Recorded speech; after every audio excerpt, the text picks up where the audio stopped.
لله رب العالمين والصلاة والسلام على سيد المرسلين وعلى آله وأصحابه أجمعين. ما بعد، فقد قال الله تعالى في القرآن العظيم وفي الفرقان المجيد: فأعوذ بالله من الشيطان الرجيم. بسم الله الرحمن الرحيم.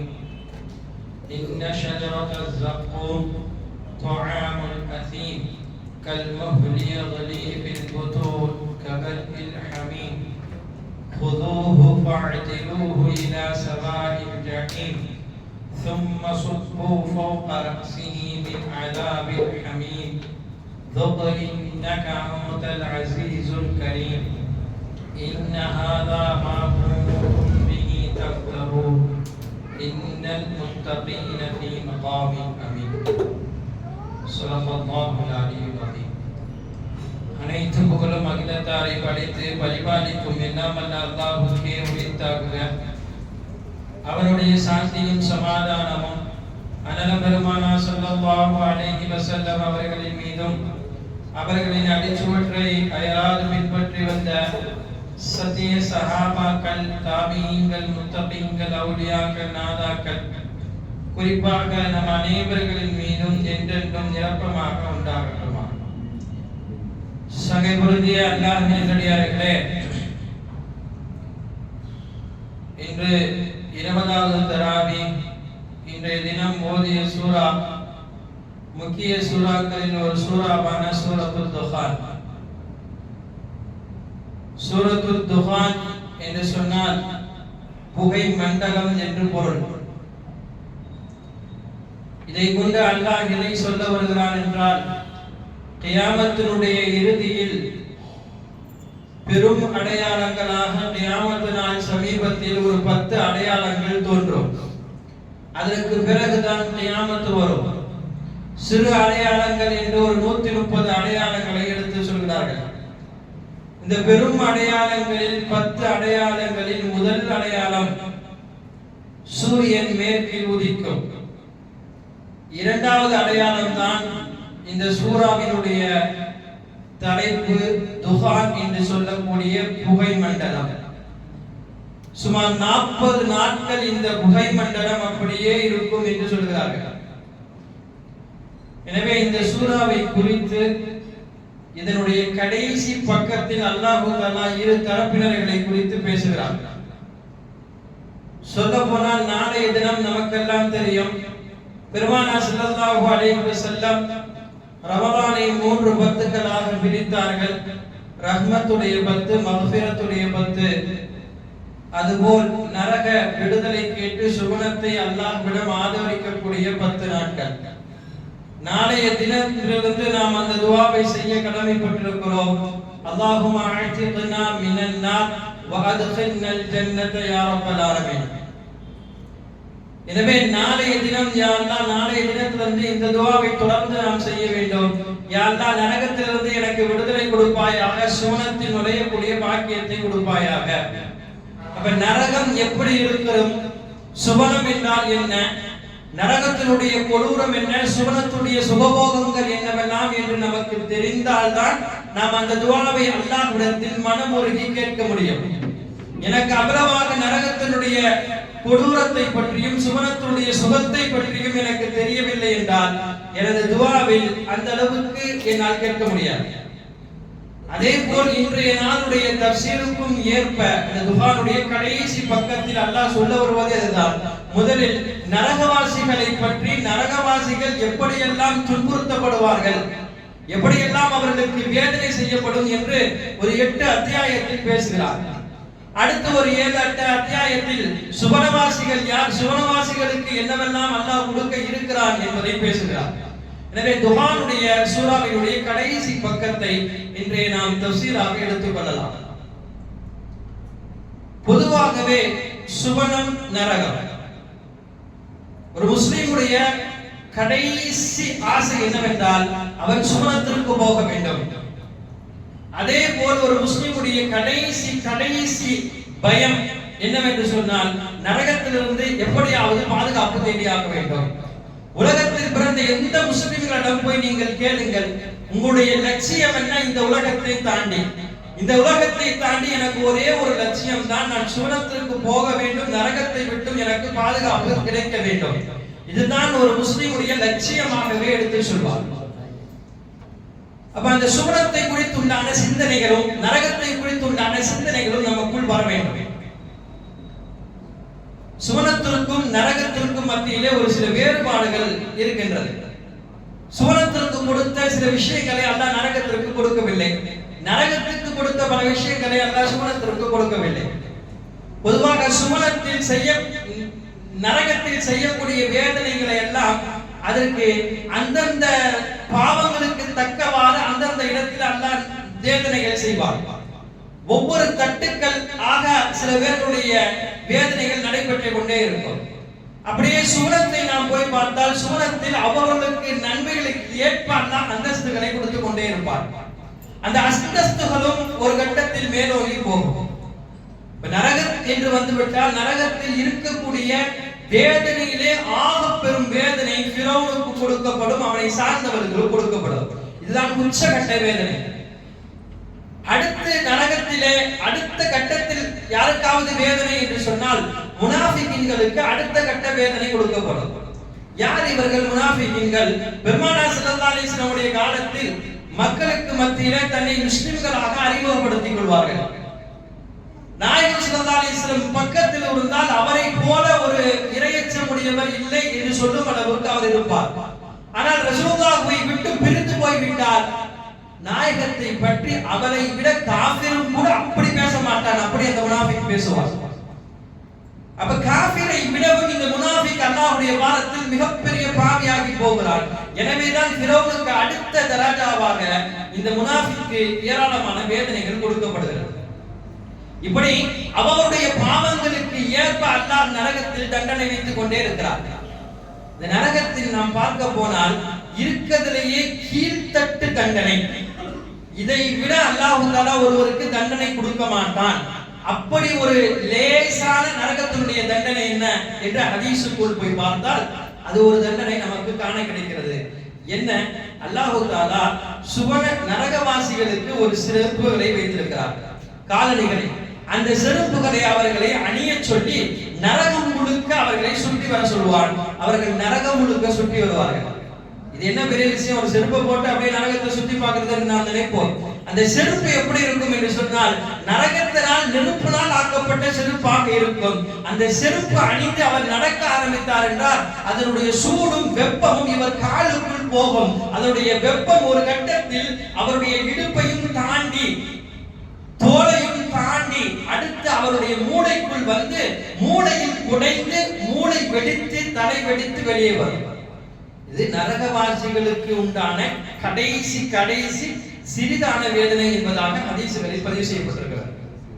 இது உச்சகட்ட நரகத்தினுடைய வேதனை எப்படி இருக்கும்? அப்ப சிந்தனைகளே சிறந்து போகும் அளவுக்கு நரகத்தினுடைய வேதனைகளை அல்லாஹ் வைத்திருக்கிறான் என்பதுதான் உண்மை. அதே போல் சுவனத்தை எடுத்து பார்த்தால் சுவனத்திற்குள்ளும் அப்படித்தான் அவருடைய அந்தஸ்துக்கு தக்கவாறு முதல் இடத்தில் நபிமார்கள், அடுத்து சஹாபாக்கள், அடுத்து வலிமார்கள் என்று அவருடைய அந்தஸ்துக்கு தக்கவாறு அல்லாஹ் தஆலா அவர்களுக்கு அந்தஸ்துகளையும் கிரீடத்தையும் கொடுப்பார். நரகத்திற்குள் போனவர்கள் ஒரு கட்டத்தில் எப்படியாவது வெளியே வரலாம், அதற்கு ஒரு ஆப்ஷன் இருக்கிறது. ஆனால் சுவனத்திற்கு யாரெல்லாம் போய்விட்டார்களோ அல்லாஹ் சொல்கிறார் காலிதீன ஃபீஹா, அவர்கள் அங்கேயே தான் இருப்பார்கள், அதிலிருந்து அல்லாஹ் அவர்களை வெளியேற்றவே மாட்டார். ஆனால் நரகத்திற்குள் போனவர்கள் ஒரு 3 கட்டமாக வெளியேறுவதற்கு வாய்ப்பு இருக்கிறது. ஒன்று, சுவனத்திற்கு அவர்கள் நேராக சுவனத்திற்கு சென்று விடுவார்கள். முதல் கட்டம். சில பேர்களை கேள்வி கணக்கு கூட அல்லாஹ் கேட்க மாட்டான், சுவனத்திற்கு அழைத்து சென்று விடுவார். ஷஹீதுடைய அந்தஸ்து தனி. இரண்டாவது கட்டமாக அவர் செய்த பாவத்துடைய அளவுக்கு அல்லாஹ் தஆலா அவரை நரகத்தில் போடுவார். கொஞ்ச காலம் அப்படியே நரகத்திலே இருப்பார். அதற்கு பிறகு அவருடைய பாவம் எல்லாம் கழுவப்பட்டு பரிசுத்தமானவனாக ஆன பிறகு அவருக்கு சுவனத்துடைய பாக்கியத்தை அல்லாஹ் கொடுப்பார். மூன்றாவது கட்டம், இவர் முழுக்க நரகத்திலே இருப்பார். நரகத்திலே இருப்பதற்கு இவர் என்ன செய்தார்?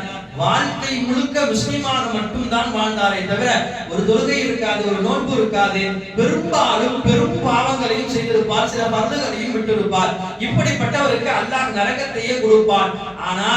ஆனால் கடைசி கட்டமாக அங்கிருக்கக்கூடிய சில காபிர்கள் முஷ்ரிக்கீன்கள் எல்லாம் கேட்பார்களாம், உனது ரப்பும் நாங்கள் யார் தெய்வங்களாக வணங்கினோமோ அவர்களும் ஒன்றுதான் என்று நினைக்கிறேன். உண்மையிலே அல்லாஹ் என்று நீ சொல்பவன் இறைவனாக இருந்தால் உன்னை இந்த நேரத்தில் சுவனத்தில் அல்லவா அனுப்பியிருப்பான். ஆனால் எனக்கும் உனக்கும் ஒரே அந்தஸ்தை அவன் கொடுத்திருக்கிறானா இல்லையா என்று இஸ்லாமியர்களை பார்த்து, முஸ்லிம்கள் என்று சொன்னால் சுருதாலத்தான சொல்வார்கள், கடுகளவு ஈமானுக்குள்ளே யார் வந்து விட்டாரோ அவனுக்கும் சொர்க்கம் கடமையாகிவிட்டது. வாழ்ந்த வாழ்க்கையிலே அவர் எப்படியோ வாழ்ந்தார், ஆனால் எந்த கட்டத்திலும் அவர் ஷிர்க் வைக்கவில்லை, என்ற கட்டத்திலும் அல்லாஹ்வுடன் இணையாக அவர் யாரையும் பேசவில்லை. அப்படிப்பட்டவன் நரகத்திலே இருப்பான். முஷ்ரிக்கீன்கள் எல்லாம் இந்த வார்த்தையை சொன்னவுடன் அல்லாஹ் தஆலா பெருமானார் ஸல்லல்லாஹு அலைஹி வஸல்லம் ஷஃபாஅத்தை கொண்டு அந்த இஸ்லாமியர்களையும் சுவனத்திற்குள் அழைத்துக் கொள்வான். நரகத்தில் பல படித்தரங்கள் இருக்கிறது. அடுத்தடுத்து சுவனத்திற்கும் அதனுடைய படித்தரங்களை நாம் பார்த்தோம். நரகத்தினுடைய கொடூரம் என்ன, சூரத்தினுடைய சுகபோகங்கள் என்ன? சூரத்து துஹானுடைய அந்த கடைசி பக்கம் இப்பொழுதுதான் நாம் அதற்குள் வர இருக்கிறோம். அல்லாஹ் சொல்கிறான், இன்ன ஷஜரத ஸக்கூம், நரகத்திலே ஒரு மரம் இருக்கிறது. கள்ளி செடி என்று சொல்வார்கள், உலகத்தில் கள்ளி மரம் என்று சொல்வார்கள். ஆனா அந்த கள்ளி மரம் போல் அந்த மரமா என்று அதை நாம் ஒப்பிட்டு பார்க்க கூடாது. ஏனென்றால் அதற்கும் இதற்கும் ஏராளமான வித்தியாசங்கள் இருக்கிறது. அது என்ன என்று நான் அடுத்து சொல்வேன். நம்முடைய புரிதலுக்காக அந்த தமிழில் அந்த வார்த்தை சொல்லப்படுகிறது, அவ்வளவுதான். ஆனால் அந்த கள்ளி செடி என்று சொல்கிறோம், ஸக்கூம் என்று சொல்லக்கூடிய அந்த மரம், அதனுடைய தாக்கமும் வீரியமும் எப்படி இருக்கும் என்றால், முஜாஹித் ரஹ்மத்துல்லாஹி அலைஹி அவர்கள் சொல்லியிருக்கார்கள், அந்த மரத்தினுடைய ஒரு சின்ன துளியை உலகத்திலே போட்டால் உலகத்திலே இருக்கக்கூடிய எல்லா உணவுகளும் கெட்டு போய்விடுமா. அப்ப அதனுடைய கசப்பும் அதனுடைய வேகமும் அதனுடைய வீரியமும் எவ்வளவு இருக்கும். அடுத்து அல்லாஹ் சொல்கிறான், அந்த மரத்தை அவர்களுக்கு கொடுக்கப்படும். எப்படின்னா, கல்முஹ்லி யக்லி ஃபில் புதூன், உருக்கப்பட்ட செம்புகளை போல அவருடைய வயிறுகள் கொதித்துக் கொண்டிருக்கும். அது உள்ள போனா உருக்கப்பட்ட செம்புகள் கொதித்து நாம் பார்த்திருக்கிறோமா? நீங்கள் பார்த்திருக்கிறீர்களா? அல்லாஹ் அடுத்து சொல்கிறான், எப்படி தெரியுமா? கல்முஹ்லி யக்லி ஃபில் புதூன் ககல்கில் ஹமீம், கொதிநீரை கொதித்து நீங்கள் பார்த்திருப்பீர்களே, அதை போன்று அது கொதிக்கும். அல்லாஹ்வே உதாரணம் சொல்லுகிறான், கொதிக்கப்பட்ட நீரை கொதிக்க வைத்து நீங்கள் பார்த்திருப்பீர்கள், அப்படி உங்கள் வயிற்றுக்குள் உருக்கப்பட்ட செம்புகள் கொதித்துக் கொண்டிருக்கும் என்று சொல்கிறார். இதை உணவாக கொடுக்கப்படும். அடுத்து தஃசீருக்குள் போய் பார்த்தால், உணவு கொடுத்தவனுக்கு தண்ணீரும் கொடுத்தாக வேண்டுமே, பானமும். உணவு கொடுத்தவன் அந்த உணவையே அவனால் சாப்பிட முடியாது. சாப்பிட்டவுடன் அந்த குடல்கள் எல்லாம் கொதித்து கொண்டிருக்கும், சில குடல்கள் எல்லாம் வெளியே வந்து தொங்கிவிடும் என்ற அளவுக்கு எழுதுகிறார்கள். அதற்கு மேல் தண்ணீர் என்று சொல்லப்படுகிறது. இது என்ன தண்ணீர் என்று நாம் பார்க்கப்பட வேண்டும். என்னவென்றால், 1000 ஆண்டுகளாக அல்லாஹ் ஒரு நெருப்பை சூடேற்றுகிறார். 1000 ஆண்டுகள் அது மஞ்சளாக ஆகிறதா. அடுத்து ஒரு 1000 ஆண்டுகள் சூடேற்றப்பட்டது, அது சிகப்பாக மாறுகிறது. அடுத்து ஒரு 1000 ஆண்டுகள் சூடேற்றப்படுகிறது, அது வெள்ளையாக ஆகிறது. அடுத்து ஒரு 1000 ஆண்டுகள் சூடேற்றப்பட்டு அது கண்ணங்கரேன்னு கருப்பாக ஆகிறது. இதுதான் நரகவாதிகளுடைய குடிபானங்களாக அவர்களுக்கு கொடுக்கப்படும். இத்தனை கட்டங்களை தாண்டிய ஒன்றை அவர் குடித்தார் என்றால் அவருடைய குடல் எப்படி போய்விடும்? இதான் நான் ஆரம்பத்தில் சொன்னேன், சிந்திக்க முடியாததைத்தான் அல்லாஹ் நரகமாக ஆக்கி வைத்திருக்கிறார். நம்முடைய பார்வைக்கும் நம்முடைய சிந்தனைக்கும் அதையெல்லாம் நாம் உள்வாங்கவே முடியாது. அதை அனுபவிக்க வேண்டும் என்று சொன்னால் அல்லாஹ் அந்த நரகத்தை விட்டு நம் அனைவர்களையும் காப்பாற்றுவானாக. அடுத்தும் அல்லாஹ் பேசுகிறான், ஹுதூஹு ஃபஅதிலூஹு இலா ஸவாஇல் ஜஹீம், அவர்களை பிடியுங்கள் என்று சொன்னவுடன் ஒரு 70000 மலக்கு வந்து அவரை பிடிப்பார்கள். ஃபஅதிலூஹு இலா ஸவாஇல் ஜஹீம், நரகத்தினுடைய நடுப்பகுதியில் கொண்டு வந்து நிப்பாட்டுங்கள். ஓரங்களையே தாங்க முடியாது என்ற பொழுது நரகத்தினுடைய நடுப்பகுதிக்கு கொண்டு வந்து நிப்பாட்டினார். எப்படிப்பட்ட வேதனை அல்லாஹ் கொடுக்கிறான். சும்ம சுப்பு ஃபௌக ரக்ஸிஹி மின் அஸாபில் ஹமீம், பின்னர் அவருடைய தலையின் மீது சூடேற்றப்பட்ட அந்த வேதனைக்குள்ளாக்கப்பட்டதை ஊற்றுங்கள் என்று அல்லாஹ் சொல்கிறான். அது ஊற்றப்படுகிறது.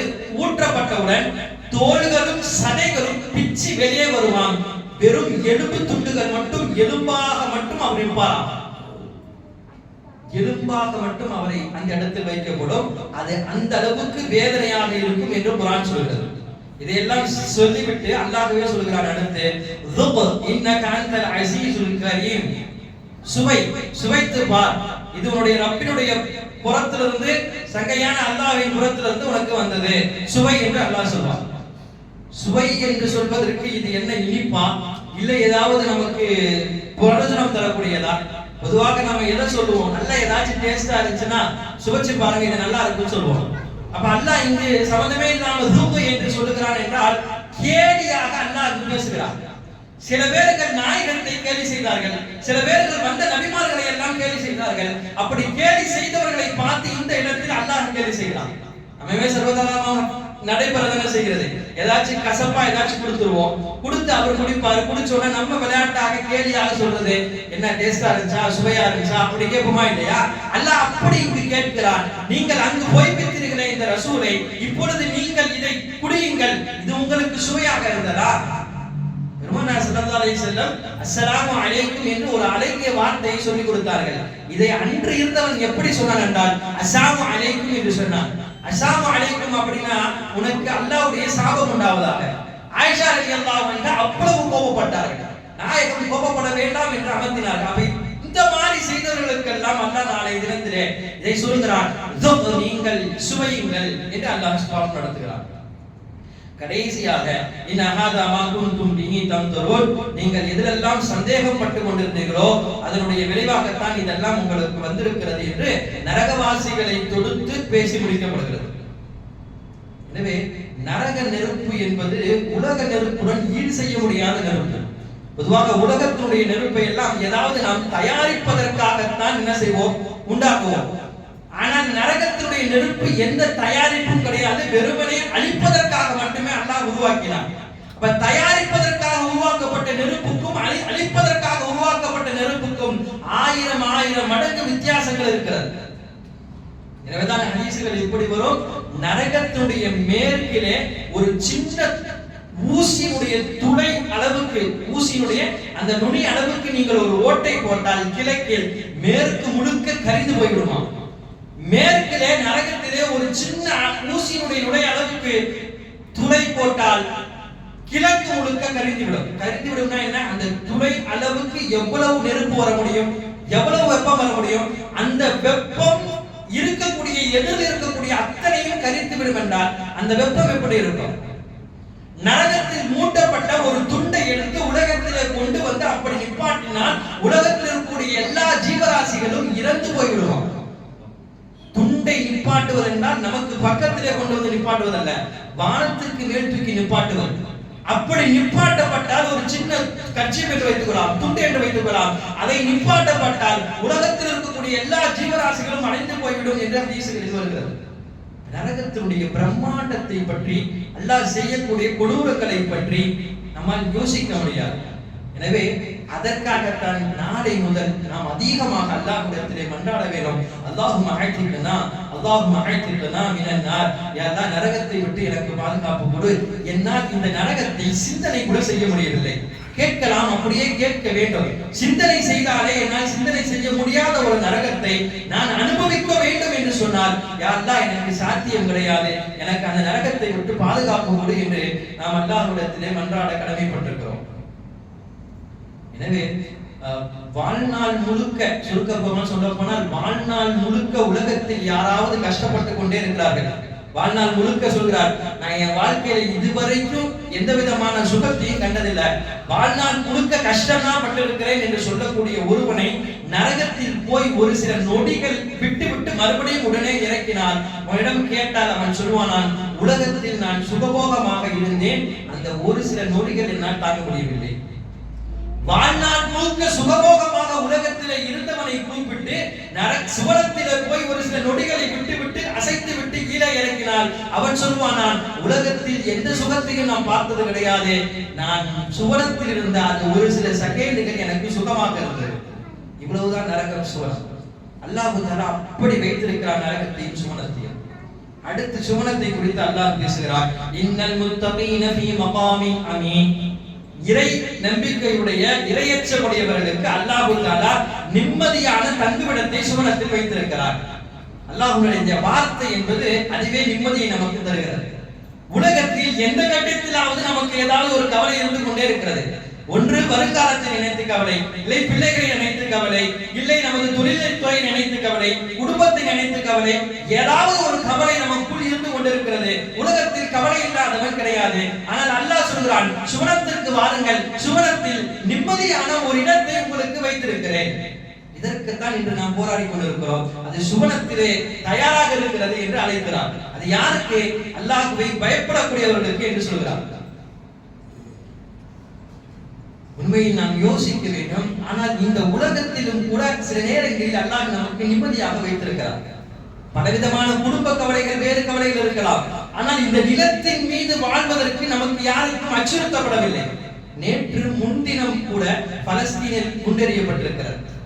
நேற்றுக்கு முன்தினம் எல்லாம் முடிக்கப்பட்டு விட்டது என்று அவ்வளவு சந்தோஷமாக இருந்த அந்த மக்களுக்கு திடீரென்ற ஒரு குண்டெறியப்பட்டு ஆண்கள், பெண்கள், குழந்தைகள் உட்பட ஒரு 400க்கு மேலானவர்கள் பலியாகிறார்கள். ரமதானுடைய மாதத்தில் அவருடைய நினைப்பும் அவருடைய சந்தோஷமும் நம்மை போன்றெல்லாம் அவர்கள் இருக்க மாட்டார்கள். முழுக்க முழுக்க அவருடைய நினைப்பு என்ன தெரியுமா? தொழுகை, நோன்பு, இதெல்லாம் விஷயத்துல அவர்கள் தன்னையே மறந்து இபாதத் செய்யக்கூடியவர்கள். நம்ம ஈமானையும் அவருடைய ஈமானையும் சரிசமமாக வைத்து நம்மால் பார்க்க முடியாது. காரணம், அந்த பிஞ்சு குழந்தைகள் எல்லாம் மைக்கில பேசக்கூடிய வார்த்தைகளை நாம் கேட்டிருப்போம். அவ்வளவு ஈமானுடையவர்களாக பேசுவார்கள். இன்று ஒரு குண்டுகளை கூட நேராக நாம் கண்டது கிடையாது. ஆனால் பல குண்டுகள் போடப்பட்டும் கூட அந்த பச்சிளம் குழந்தைகள் பேசக்கூடிய பேச்சுகள் சுவனத்திற்கே அல்லாஹ் அந்த குழந்தைகளை உருவாக்கி இருக்கிறான் என்பதை போல பேச்சுக்கள் இருக்கிறது. அந்த பயம் கொஞ்சம் கூட உள்ளத்தில் கிடையாது. இன்றும் அவர்களுக்கு இது போன்ற நிலைகள் ஏற்படுகிறது என்றால் அதிகமாக இந்த 10 நாட்களில் அந்த மக்களுக்காக நாம் துஆ செய்வோம். அதுபோல நமக்கு நாம் அதிகமாக நன்றி செலுத்த வேண்டும். அது போன்ற இடத்தில் அல்லாஹ் நம்மை வைக்காமல் ஒரு நிம்மதியான வாழ்க்கையை அல்லாஹ் நமக்கு கொடுத்திருக்கிறான். ஒரு பயமில்லாமல் அல்லாஹ்வை தொழக்கூடியவர்களாக நம்மை ஆக்கியிருக்கிறான். அப்படி ஆக்கியதோ என்னவோ நாம் அதிகமாக அல்லாஹ்விடத்தில் நன்றி செலுத்த முடியவில்லை. எதுவுமே லேசா கொடுத்துட்டா நமக்கு அவ்வளவா அதனுடைய மதிப்பும் கண்ணியமும் தெரியாது. ஆனால் பெரிய கஷ்டத்திற்கு பிறகு கொடுத்தால் கண்டிப்பாக அதை ரொம்ப கேர் பண்ணி ரொம்ப கவனமாக எடுத்துக்கொள்வோம். இவ்வளவு காலகட்டம் தொழுகைக்கு சரியா வந்தோமோ சரியா வரலையோ, ஆனா கொரோனாவுடைய காலத்துல எல்லாத்துக்கும் என்ன ஆசை? என்னைக்கு பள்ளிக்கு போவோமோ, எப்போ பள்ளியை திறக்க போறாங்களோ. ஆனால் பள்ளியை திறந்த காலம் எல்லாம் பள்ளிக்கு அவ்வளவாக வரவில்லை. பள்ளியை மூடிய காலம் எல்லாம் மனது ஏங்கிக் கொண்டே இருக்கிறது. எல்லாம் பள்ளி திறக்கப்பட வேண்டும், பள்ளியில போய் தொழுக வேண்டும். நாம் கொஞ்சம் யோசிக்க வேண்டும். அந்த மக்களுக்கு கண்டிப்பாக இந்த 10 நாட்களில் நம்மால் முடிந்த அளவுக்கு எதுவும் செய்ய முடியவில்லை. அல்லாஹ்விடத்தில் தஹஜ்ஜுதில் தொழுது துஆ செய்வோம். யா அல்லாஹ், முழுக்க முழுக்க எப்படி சுவனத்தை நீ பற்றி பேசுகிறாயோ அதுபோல அந்த மக்களுக்கு நிம்மதியான ஒரு இடத்தை கொடு யா அல்லாஹ் என்று துஆ செய்வோம். அடுத்து அல்லாஹ் சொல்றான், ஃபீ ஜன்னாத்தின் வ உயூன், சொர்க்கத்திலே பல ஊற்றுக்களை, ஆறுகளை நாம் ஏற்படுத்தியிருக்கிறோம். பாலாறு, தேனாறு, மது ஆறு என்றெல்லாம் ஹதீஸ்களில் வருகிறது. யல்பசூன மின் சுந்துஸி வ இஸ்தபரகின் முதகாபிலின். சுந்துஸ், இஸ்தபரக், 2 வகையான பட்டுகள் இருக்கிறது. இந்த 2 வகையான பட்டுகளையும் அல்லாஹ் தஆலா நாளை சுவனத்திலே கொடுக்கிறார். உலகத்தில் பட்டாடைகள் ஆண்களுக்கு தடை விதிக்கப்பட்டிருக்கிறது. இந்த பட்டாடைகளை உடுத்தியவர்களாக அவர்கள் ஒவ்வொருவரும் பார்த்துக் கொள்வார்கள், முன்னோக்கி அமர்ந்து கொள்வார்கள். அடுத்து சொல்கிறான், கதாலிக வஸவஜ்னாஹும் பிஹூரின் ஈன்.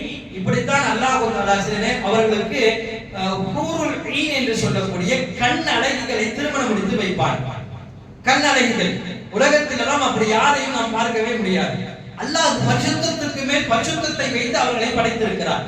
அவர்களுடைய பரிசுத்தத்தை பற்றி பேசினால் ஹதீஸ்கள் சரியாக வருகிறது ஹூருல் ஈன்களை பற்றி. எந்த அளவுக்கு என்றால் அவர்கள் வெறும் எச்சை கடலில் துப்பினாலும் கூட கடலுடைய நீர் இருக்கிறதுல உப்பு நீர், அந்த உப்பு நீரும் கூட இனிப்பாக மாறி போகுமாம். அந்த அளவுக்கு அல்லாஹ் அவர்களை பரிசுத்தமாக ஆக்கியிருக்கிறார். அப்படிப்பட்ட ஹூருல் ஈன்களை அல்லாஹ் தஆலா இறையச்சமுடையவர்களுக்கு திருமணம் செய்து வைக்கிறான். யதஊன ஃபீஹா பிகுல்லி ஃபாகிஹத்தின் ஆமினீன். அல்லாஹ் தஆலா அவர்கள் கேட்ட அனைத்தையும் பல கனி வர்க்கங்களாக அவர்களுக்கு கொடுக்கிறார். என்ன கேட்டாலும் சுவனத்துல கிடைக்கும், எப்படி கேட்டாலும் அப்படியே கிடைக்கும். சில சுவனவாசிகள் இப்படி கேட்பார்கள், பறந்து போயிருக்கக்கூடிய ஒரு பறவை, யாரெல்லாம் இந்த பறவையை நான் சாப்பிட வேண்டுமோ என்று நினைப்பார்களாம். அந்த பறவை கையிலே ஒரு சிக்கனாக ஒரு ஒரு நாம் நினைக்கக்கூடிய அந்த எப்படி நினைக்கிறோமோ அப்படியே வந்து கையில் இருக்குமா. சாப்பிட்டு விட்டு தூக்கி எறிவார்கள், எலும்பு துண்டுகள் பறவையாக பறந்து போவான். இதெல்லாம் சுவனவாசிகளுக்கு அல்லாஹ் கொடுக்கக்கூடிய மிகப்பெரிய சுகபோகங்கள். ஒரே ஒரு பழம் நம்மளுடைய பார்வைக்கு இந்த காலத்தில் இப்போது உலகத்தில் ஒரு ஆப்பிள் எடுத்து ஆப்பிளை கிடைச்சா ஆப்பிளுடைய சுவையிலே தான் நம்ம போவோம். ஆனால் சுவனத்தில் இருக்கக்கூடிய பழங்களில் ஒரு பக்கம் படித்தால் ஆப்பிள் ஆகும், இன்னொரு பக்கம் படித்தால் ஆரஞ்சு ஆகும், இன்னொரு பக்கம் படித்தால் இன்னொரு பழமாகும். இப்படி ஒரு பழத்திற்குள் பல சுவைகளை அல்லாஹ் உள்ளே வைத்திருப்பார். இந்த சுகபோகங்கள் அனைத்தும் சுவனவாசிகளுக்கு அல்லாஹ் கொடுப்பதாக வாக்களிக்கிறார். லா யதுகூன ஃபீஹல் மௌத இல்லல் மௌதத்துல் ஊலா. சுவனத்தில் அல்லாஹ் தஆலா இந்த உலகத்தின் மௌத்தான அந்த ஒரே ஒரு மௌத் தான். சுவனத்தில் அவர்களுக்கு எந்த மௌத்தும் வராது, எந்த மௌத்தும் வராது. எந்த மௌத்தும் என்றால் தூக்கத்தை விட பெருமானார் ஸல்லல்லாஹு அலைஹி வஸல்லம் சிறு மௌத் என்று சொல்லியிருக்கிறார்கள். சஹாபாக்கள் இப்படியே சொன்னார், கேட்டார்கள், யா ரசூலல்லாஹ், இங்கு நாங்கள் சில நேரங்களில் களைத்து போய் விடுகிறோம், அதுபோல சுவனத்திலும் பல நேரங்களில் களைத்து போய் நாங்கள் தூங்குவதற்கு உண்டான நேரம் வந்து விடுமே, அப்ப நாங்கள் தூங்க முடியுமா? நாயகம் ஸல்லல்லாஹு அலைஹி வஸல்லம் சொன்னார்கள், அங்கு உங்களுக்கு களைப்பும் இருக்காது, தூக்கமும் இருக்காது. பொதுவா களைப்பு வந்தால் தானே தூக்கம் வரும். அப்ப களைப்பே வரவில்லை என்றால் எப்படி தூக்கம் வரும்? எனவே ரசூலுல்லாஹ் சொன்னார்கள், அந்த சுவனத்தில் எந்த விதமான தூக்கமும் கிடையாது. அல்லாஹ் தஆலா சுகத்தை கொடுத்திருப்பான், அந்த சுகம் நிரந்தரமாக இருக்கும். ஃபضலம் மிர் ரப்பிக் ذلك هو الفوز العظيم. இது அத்தனையும் உங்களுடைய ரப்பு உங்களுக்கு கொடுத்த அருள். மாபெரும் அருளை அவன் கொடுக்கக்கூடியவனாக, வெற்றி கொடுக்கக்கூடியவனாக இருக்கிறார். இதுதான் இந்த இடத்துல நம்ம இதை யோசிக்கிறோம். நம்ம ஏராளமான இபாதத்துகள் செய்றோம். இந்த இபாதத்துக்கெல்லாம் தக்கவாறு அல்லாஹ் இதை கொடுக்கறான்னா, இபாதத்திற்கு சுமனம் கொடுக்கல, அவன் தன்னுடைய அருளை அல்லாஹ் கொடுக்கிறான். பல நேரங்களில் அதை தானே சொன்னோம். பெருமானார் ஸல்லல்லாஹு அலைஹி வஸல்லம் அவ்வளவு இபாதத்துகள் செய்தாலும் கூட இந்த வார்த்தைக்கு நாயகம் சொல்லக்கூடிய அர்த்தம் இப்படிதானே. சஹாபாக்கள் கேட்பார்கள், யா ரசூலுல்லாஹ், அல்லாஹ்வுடைய அருள் கொண்டுதான் சுவனம் என்றால் நீங்களும் அப்படியா? ஆம், நானும் அப்படித்தான் என்பார்கள் நாயகம் ஸல்லல்லாஹு அலைஹி வஸல்லம். அப்ப அல்லாஹ்வுடைய அருள் கொண்டு மட்டுமே சுவனத்திற்கு போக முடியும். ஃபஇன்னமா யஸ்ஸர்னாஹு பிலிசானிக லஅல்லஹும் யததக்கரும். நீங்கள் படிப்பதற்காக குர்ஆனை உங்களுடைய சொந்த மொழியிலே நாங்கள் ஆக்கியிருக்கிறோம், நீங்கள் அது உங்களுக்கு இலகுவாக ஆக்குவதற்காக. ஃபர்தகிப் இன்னஹும் முர்தகிபூன். நாயகமே, நீங்களும் எதிர்பாருங்கள், நாமும் எதிர்பார்ப்போம். அவர்களுடைய அமல்களை குறித்து அல்லாஹ் இங்கு பேசுகிறார். இப்ப கடைசியாக நமக்கு இந்த துஹான் முடிக்கக்கூடிய இந்த ஆயத்து சுவனவாசிகளை குறித்தும் நரகவாசிகள் குறித்தும் தெளிவாக சொல்லிவிட்டது. நாம் வரக்கூடிய நாளைய தினத்திலிருந்து அதிகமாக இதுவரையும் தொழுதிருப்போம், குர்ஆன் ஓதிருப்போம், திக்ர் செய்திருப்போம். அடுத்த ஒரு இந்த 10 நாட்கள் துஆக்களில் ஈடுபட வேண்டும். எவ்வளவு துஆக்கள் செய்கிறோமோ அந்த அளவுக்கு அல்லாஹ் நமக்கு கொடுக்க இருக்கிறார். ஒரு துஆவில் இருந்து அப்படி அழுதானான் ஒரு அடியான். அல்லாஹ் மலக்குகளை அனுப்பி கேட்டான், இப்படி அழுகிறானே, அவனுக்கு எதற்கு வேண்டும், எதற்காக அழுகிறான் என்று கேட்டுவான். மலக்குமார்கள் வந்து கேட்கும் பொழுது அவன் சொல்லக்கூடிய வார்த்தை என்னவென்றால், நான் நரகத்தை நினைத்து அழுகிறேன். யா அல்லாஹ், நரகத்தை நினைத்து இவன் அழுகிறானா? அல்லாஹ் கேட்டான், அப்படி நரகத்தை நினைத்து அழுதால் நரகத்தை அவன் பார்த்திருக்கிறானா? நரகத்தை நீ பார்த்திருக்கிறாயா? இல்லை, நான் நரகத்தை பார்த்தது கிடையாது. குர்ஆனில் நரகத்தை பற்றி படித்தேன், நாயகத்தினுடைய வார்த்தைகளில் நரகத்தை பற்றி படித்தேன், அந்த நரகத்தை பற்றி படித்ததே எனக்கு பயம் வந்து விட்டது, எனவே நான் அழுகிறேன். அல்லாஹ் பதில் சொன்னான், அவன் பார்த்ததே இல்லாத அந்த நரகத்தை கொடுத்து இப்படி அழுகிறானே, மலக்குகளே நீங்கள் சாட்சியாக இருங்கள், அவன் நரகத்திற்கு போக மாட்டான். என்ன கேட்கிறான் என்று கேளுங்கள். இது ஹதீஸே குதுஸி அல்லாஹ்வே சொன்னதாக நாயகம் ஸல்லல்லாஹு அலைஹி வஸல்லம் சொல்லி தருகிறார்கள். என்ன வேண்டும் என்று அவனிடம் கேளுங்கள். என்ன வேண்டும்? எதை கேட்கிறாய் அல்லாஹ்விடத்திலே? சுவனத்தை கேட்கிறேன். சுவனத்தை பார்த்திருக்கிறாயா? பார்த்ததில்லை. எப்படி தெரியும்? குர்ஆனிலிருந்து சுவனத்தை படிக்கிறேன், குர்ஆனுடைய வார்த்தையிலிருந்து சுவனத்தை படிக்கிறேன். அப்பொழுது அல்லாஹ் சொல்கிறான், சுவனத்தையும் பார்த்ததில்லையா? குர்ஆனை அப்படி நம்பி படிக்கிறானா? சுவனத்திற்கு அவருக்கு போக வேண்டும் என்று மலக்குகளை பார்த்து நீங்கள் சாட்சியாக இருங்கள், அவர் சுவனவாசி என்று அல்லாஹ் சொல்கிறார். இந்த ஹதீஸை குதுஸி எல்லா கிரந்தங்களிலும் பெரும்பாலும் பதிவு செய்யப்பட்டிருக்கிறார். எனவே நரகத்தை ஏதாவது ஒன்று வீழ்த்த வேண்டும் என்று சொன்னால் நாம் விடக்கூடிய கண்ணீர்கள் மட்டும்தான் நரக நெருப்பை அழிக்கும். உலகத்தினுடைய கடலுடன் அப்படியே எடுத்து நரக நெருப்பில் ஊற்றினாலும் அந்த கடலும் கூட நரக நெருப்புக்கு முன்னால் ஒன்றும் இல்லாமல் போய்விடும். ஆனால் நாம் விடக்கூடிய இந்த 2 சொட்டு தண்ணீர்கள், கண்ணீர்கள் இருக்குது, முழுக்க முழுக்க அது நரக நெருப்பை தீண்டாமல் இருக்கக்கூடியதாக இருக்கிறது. வல்ல அல்லாஹ் தஆலா வருங்காலத்தில் நமக்கு அந்த நரகத்தை விட்டு பாதுகாப்பும் சுவனத்தை தரக்கூடிய பாக்கியத்தை தந்தருள் புரிவானாக. வாஹிரு தஅவானா அல்ஹம்துலில்லாஹி ரப்பில் ஆலமீன். நடந்தன